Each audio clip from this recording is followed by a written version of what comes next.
ओम नमः शिवाय। दोस्तों, आपका हमारे चैनल पर स्वागत है। आज के इस कार्यक्रम में हम आपको जानकारी देने वाले हैं देवगुरु बृहस्पति 9 अक्टूबर 2024 को वृषभ राशि में वक्री हो रहे हैं।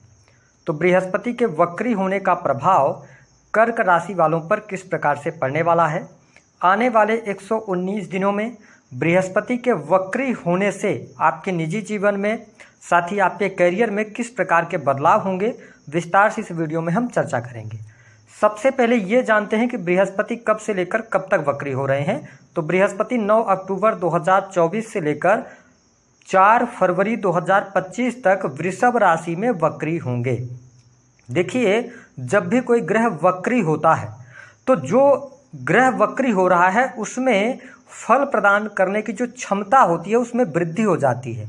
लगभग 3 गुना ज़्यादा बलशाली वह ग्रह हो जाता है। लेकिन शर्त यह रहती है कि यदि कोई शुभ ग्रह वक्री होता है तो वह सदैव शुभ ही परिणाम प्रदान करता है। लेकिन अगर अशुभ ग्रह वक्री होता है तो उसके अशुभता में वृद्धि हो जाती है, यानी कि जो भी वह फल प्रदान करेगा उसमें काफ़ी तीव्रता होगी और बहुत ही निगेटिव परिणाम आ सकते हैं। लेकिन यहाँ पर हमारे ज्योतिष शास्त्र में बृहस्पति बहुत ही शुभ ग्रह माने जाते हैं। इन्हें ज्ञान, धर्म, शिक्षा, संतान, संतान का सुख, संतान से प्राप्त होने वाला सुख, इसके साथ वैवाहिक जीवन, विशेष तौर पर स्त्रियों के जो संपूर्ण वैवाहिक जीवन की जिम्मेदारी है वह बृहस्पति के पास ही होती है। इसके अतिरिक्त गुरुजन, बैंकिंग का सेक्टर, फिनांस, जुडिशरी, लॉ, शिक्षा का फील्ड, इन सभी चीज़ों का कारकत्व बृहस्पति के पास है। व्यक्ति के जीवन में जब अंधकार आता है, यानी कि वह जब परेशानियों में फंसता है, तो बृहस्पति ही उसे बचाने का कार्य करते हैं, क्योंकि इन्हें लक और किस्मत का कारक, यानी ये भाग्य के कारक ग्रह माने जाते हैं। तो कर्क राशि वालों, आपके लिए बृहस्पति आपके 9th स्थान यानी नवम भाव के जो स्वामी बनते हैं, और एक तो आपके 6th स्थान, 6वां घर जो होता है वह रोग, ऋण, शत्रु, सेवा का है। वही नवम स्थान धर्म, कर्म, पिता, हायर एजुकेशन और लंबी दूरी की यात्राओं को शो करता है। तो बृहस्पति का यह वक्री काल काफ़ी मायनों में आपके लिए अच्छा रहने वाला है। उससे पहले कि हम आपको परिणाम बताएं, आप अगर चैनल पर पहली बार विजिट कर रहे हैं तो चैनल को सब्सक्राइब कर लीजिएगा, नोटिफिकेशन बेल को भी ऑन कर लीजिएगा। देखिए, बृहस्पति का जो गोचर हो रहा है वह आपकी राशि से 11th हाउस में हो रहा है। हालांकि बृहस्पति आपके 11th हाउस में और यहीं पर वक्री होंगे, तो आप ये समझ लें कि यह गोचर और वक्री काल आपके लिए अच्छा रहने वाला है। इस समय अवधि के दौरान आपकी बहुत सारी परेशानियाँ दूर होती हुई नजर आ रही हैं। सबसे पहला जो इम्पैक्ट पड़ेगा, यह समय अवधि आपकी इच्छा पूर्ति की रहने वाली है। हालांकि आप शनि की ढैया के प्रभाव में जरूर चल रहे हैं और शनि की ढैया की वजह से परेशानियां आपके जीवन में थी, लेकिन अब देवगुरु बृहस्पति आने वाले 119 दिनों में आपकी परेशानियों को कम करेंगे। आपकी इच्छा पूर्ति होगी, आपके लाभ में वृद्धि होगी, धन की स्थितियों के लिहाज से बढ़िया रहेगा। हालांकि 11th हाउस में ये वक्री हो रहे हैं, तो थोड़ा सा अपने बड़े भाई बहनों के साथ में संबंधों को बेहतर करने का आपको प्रयास अवश्य करना चाहिए, अन्यथा संबंधों में तल्खियां आ सकती हैं। हालांकि लाभ की दृष्टिकोण से यह बहुत समय अच्छा रहेगा। भाग्य के द्वारा धन की प्राप्ति होती नजर आ रही है। वही कैरियर, विशेष तौर पर जो लोग नौकरी कर रहे हैं, अगर आप सरकारी क्षेत्र में कार्यरत हैं तो यह समय आपके लिए पद प्रतिष्ठा दिलाने वाला होगा। साथ ही आपके पद धन में वृद्धि होगी, बाहरी लोगों का सपोर्ट मिलेगा। अगर आप एनजीओ से, किसी भी प्रकार के ट्रस्ट से जुड़कर काम कर रहे हैं तो आपके लिए समय लाभकारी रहने वाला है। देवगुरु बृहस्पति की जो दृष्टि होती है 5वीं, 7वीं और 9वीं दृष्टि से ये देखते हैं, जहाँ पर भी ये दृष्टि डालते हैं वहाँ पर ये शुभ परिणाम अवश्य प्रदान करते हैं। तो अब आप देखें कि देवगुरु बृहस्पति 11th हाउस में गोचर करते हुए 5वीं जो दृष्टि है वो आपके 3rd हाउस पर है। यह समय आपके छोटे भाई बहनों के लिए बहुत ही शानदार रहेगा। छोटे भाई बहनों से संबंधों को बेहतर करने का आपको अवसर प्राप्त होने वाला है। इस समय अवधि के दौरान आप देख पाएंगे कि आपकी जो यात्राएं होंगी, छोटी मोटी यात्राएं सफल होंगी। अगर आपका कार्य ही ऐसा है जिसमें आपको ट्रेवलिंग करनी पड़ती है, किसी भी फील्ड का हो सकता है, उसमें आपको लाभ मिलेगा। साथ ही टूर एंड ट्रेवल के जितने भी जातक या जातिका बिजनेस करते हैं उनके लिए बहुत बढ़िया है। यह समय उन लोगों के लिए भी बहुत अच्छा रहेगा जो लोग आर्किटेक्ट का काम करते हैं, पेंटिंग, इसके अतिरिक्त किसी भी प्रकार के क्रिएटिव फील्ड से जुड़े हैं। आपके द्वारा जो कार्य किया जाएगा उसमें बहुत ही अच्छी, हम ये कह सकते हैं कि शुभता देखने को मिलेगी। आपके कार्य की प्रशंसा की जाएगी, ठीक है, उसमें परफेक्शन रहेगा। तो ये चीज़ आपके लिए बढ़िया यहाँ पर बना हुआ है। साथ ही अगर देखा जाए तो आप book writing, sales, media, marketing से जुड़े हुए हैं तो भी आपके लिए अब समय अच्छा रहेगा। भाग्य का सहयोग मिलेगा, रुके हुए कार्य में आपकी गति आएगी। इस समय अवधि के दौरान आप जो फील्ड मैंने इस वीडियो में बताए हैं उससे रिलेटेड किसी कार्य की शुरुआत कर सकते हैं। तो यह समय आपके लिए अच्छा रहने वाला है।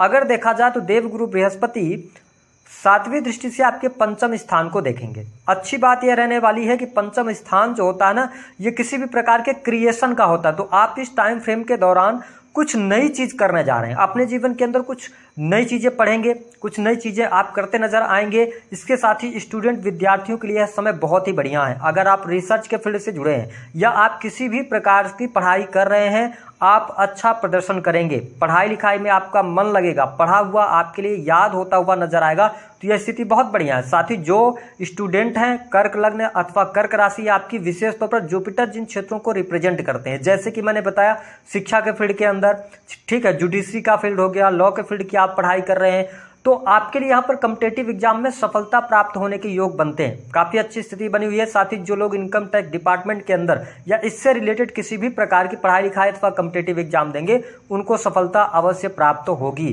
कर्क राशि वालों, यदि आपके जीवन में ऐसी स्थिति आ गई है कि आपके ऊपर बहुत ज्यादा कर्जा चढ़ गया था, आप फैक्ट्री चला रहे थे, इंडस्ट्री चला रहे थे, अचानक से बंद हो गई, बहुत ज्यादा नुकसान हो गया, आप ट्रेडिंग कर रहे थे, चीजें आपके हाथ में बिल्कुल नहीं आ रही थी, अब यहां से आपको रास्ता मिलेगा, है ना, किसी न किसी की मदद मिलेगी। तो यह स्थिति आपके लिए बहुत ही बढ़िया रहने वाली है। साथ ही जो नव दंपति हैं उनके लिए संतान सुख के लिए यह समय बहुत बढ़िया रहेगा। संतान की प्राप्ति आपके लिए होती हुई नजर आ रही है। यद्यपि अगर आप फैमिली प्लानिंग करना चाहते हैं, यह समय आपके लिए गोल्डन पीरियड साबित होगा। बहुत अच्छी स्थिति बनी है। पहले से आपकी ऑलरेडी संतान है, उनके शादी विवाह को लेकर कोई परेशानी थी तो उसका समाधान आपके सामने निकल कर आएगा। संतान आपकी उम्र में बड़ी है, उनका शादी विवाह हुआ है, किसी भी कारण बस आप दोनों के बीच में दिक्कतें चल रही थी, संतान और आपके बीच में किसी भी प्रकार की दूरियां बन गई थी, तो उन दूरियों को मिटाने का यह समय रहेगा। यानी कि आपके रिलेशन बेहतर होंगे। अच्छी स्थितियां यहाँ पर बनती हुई नजर आ रही हैं। जो लोग एंटरटेनमेंट के क्षेत्र से जुड़े हैं, कला से जुड़े हुए हैं, उनके लिए भी यह समय बढ़िया है। स्पोर्ट्स से जुड़े जातकों के लिए भी यहाँ पर लाभ मिलने के योग दिखाई दे रहे हैं। काफी अच्छी स्थितियां हैं। साथ ही कर्क राशि वालों, यहाँ पर प्रेम संबंधों में भी आपको अनुकूलता देखने को मिलेगी। जो अभी तक लगातार प्रेम संबंधों में उतार चढ़ाव की स्थिति चल रही थी और विशेष तौर पर आपके इमोशनल नेचर के कारण हो रहा था ऐसा, अथवा आपकी वाणी के कारण हो रहा था, तो अब आप देखेंगे कि आपकी वाणी भी मधुर होगी, जिसके कारण क्या होगा, प्रेम संबंधों में भी अनुकूलता देखने को मिलेगी। जो जातक सिंगल हैं उनके लिए अच्छा प्रेमी अथवा प्रेमिका मिलने के योग दिखाई देते हैं, यानी कि सामने से आपको प्रपोजल मिल सकता है। यह स्थिति रहेगी। हाँ, एक बात ध्यान रखें कि बृहस्पति वक्री हो रहे हैं। अगर आप पहले से रिलेशनशिप के अंदर हैं और अगर आप अपने पार्टनर को चीट करने की कोशिश करेंगे तो अभी तो आप चीट कर ले जाएंगे, लेकिन अगर आप गलत इंटेंशन के साथ में रिलेशनशिप में जाएंगे तो आगे चल के वह रिलेशनशिप में आपको चीटिंग अवश्य मिलेगी, क्योंकि देवगुरु बृहस्पति 7वीं दृष्टि डाल रहे हैं। तो अगर आप इथिक्स से हटकर काम करेंगे तो कहीं ना कहीं से उसका भुगतान भी आपको करना पड़ेगा। इसके साथ में शेयर मार्केट ट्रेडिंग में अगर आप पैसा लगाते हैं, आप कर्क राशि वाले हैं, बहुत सोच समझ कर लगाइएगा। शनि आपके अष्टम से गोचर कर रहे हैं, ढैया चल रही है। मैं आपके लिए यही प्रेफर करूंगा कि अगर आपकी कुंडली में योग है तभी आप शेयर मार्केट से पैसा बना सकते हैं। बहुत सारे लोग शेयर मार्केट में पैसा गवाते हैं, बनाते अगर 1000 लोग लगा रहे हैं तो एक ही व्यक्ति बनता है, क्योंकि कुंडली में योग होना चाहिए कि आपको बैठे बिठाए पैसा मिले, ठीक है, दूसरे का पैसा आपके पास आए, तब तो आप बना पाएंगे। इस बात का ध्यान रखें। हालांकि जो लोग प्राइवेट सेक्टर के अंदर नौकरी कर रहे हैं, देखिए आपके लिए बहुत अच्छा समय है ना। छठे भाव के स्वामी होकर लाभ स्थान में बृहस्पति वक्री हो रहे हैं, मतलब आपकी नौकरी से, सर्विस से आपको लाभ मिलेगा। अगर आप सर्विस में चेंज करना चाह रहे हैं, चेंज करने की तरफ जाना चाहते हैं, आपके लिए समय अच्छा है। कुछ नई अपॉर्चुनिटीज आ सकती हैं। हो सकता है कि आपके पास में जॉब नहीं थी, आपने कहीं इंटरव्यू वगैरह दे रखा था, तो अचानक से आपको कॉल आ जाए, आपको जॉब मिल जाए। तो ये स्थिति आपके लिए बहुत बढ़िया है, क्योंकि अगर देखा जाए तो छठे के स्वामी जब लाभ स्थान में जा रहे हैं तो हर प्रकार से स्थितियां आपके लिए बढ़िया बनाएंगे। साथ ही जो लोग ब्याज वगैरह का काम करते हैं, पैसा उधारी में देने का काम करते हैं, अथवा फाइनेंस के सेक्टर से जुड़े हैं, उनके लिए अच्छा समय रहेगा। अब देखें, देवगुरु बृहस्पति की जो नवम दृष्टि है वह आपके सप्तम स्थान पर पड़ रही है। देवगुरु बृहस्पति की दृष्टि पड़ना सप्तम स्थान पर कहीं न कहीं से विवाह का बहुत सुंदर योग बनेगा। आपके लिए आने वाले 119 दिनों में विवाह से संबंधित बात नहीं बन रही थी, वह बन जाएगी। काम कारोबार में वृद्धि होगी, बिजनेस व्यापार में आपको सफलता अवश्य प्राप्त होने जा रही है।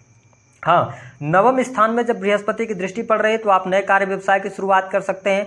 आप पार्टनरशिप में कोई कार्य कर रहे थे जिसमें दिक्कतें परेशानियां आ रही थी, उनसे भी आप बाहर निकलेंगे जरूर। लेकिन मैं यही कहूंगा कि अभी आपके ऊपर शनि की ढैया चल रही, तो आप कहीं भी अगर पार्टनरशिप करने जा रहे हैं तो ऐसा काम नहीं कीजिएगा कि आप अपना पैसा पहले दे दें, बाद में पार्टनर आपको चीट कर जाए, है ना। अगर आप डॉक्यूमेंट्स की जांच पड़ताल करें, सारी लीगल चीज़ों के साथ में आगे बढ़ेंगे तो आपके लिए अच्छा रहेगा। क्योंकि मैं इसलिए कह रहा हूं क्योंकि आपके सेकंड स्थान पर शनि की दृष्टि है, तो आप कोई भी जल्दबाजी में काम करेंगे तो आपके तिजोरी में छेद अवश्य हो जाएगा। तो यहाँ पे थोड़ा सा सा ध्यान रखना है। धन की स्थिति, लाभ के लिहाज से चीज़ें बहुत बढ़िया हैं। हाँ, सरकारी क्षेत्र के अंदर कार्यरत हैं, किसी बड़े पद पर हैं, पोस्ट पर हैं, तो अभी भी शनि वक्री हैं, ठीक है। और ये अष्टम भाव से गोचर करेंगे। 29 मार्च 2025 से आपकी ढैया समाप्त होगी।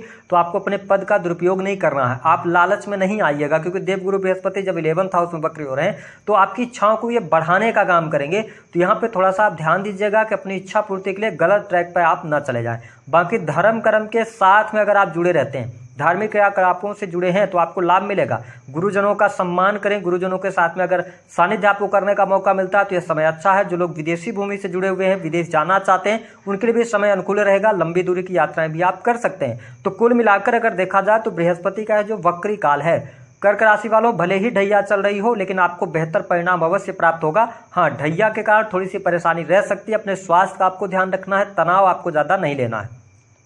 उपाय क्या करना है? उपाय के तौर पर ढैया भी चल रही तो मैं आपको ये कहूँगा कि आप एक छोटा सा कटोरी ले लीजिए मिट्टी का, अथवा आप छोटी सी दिया ले लीजिए मिट्टी की, ठीक है। उसमें आपको प्रत्येक दिन, बृहस्पतिवार के दिन से इस उपाय को करना है। उसमें आपको कच्चा दूध डालना है थोड़ी सी मात्रा में, थोड़ी सी हल्दी डालकर अपने रिंग फिंगर से आप उसको चलाएं, और उसके बाद उसी हल्दी और दूध का तिलक कर लें अपने मस्तक पर। खूब थोड़ा सा दूध आप डालें, थोड़ी सी हल्दी डालें, है ना। अगर आप ऐसा लगातार बृहस्पतिवार से शुरू करते हैं, जब तक गुरुदेव बृहस्पति वक्री हैं, आप करके देखिएगा, आपका भाग्य जरूर चमकेगा, किस्मत आपकी साथ देगी, पैसा भी आएगा, आपके निजी जीवन में भी शुभता अवश्य देखने को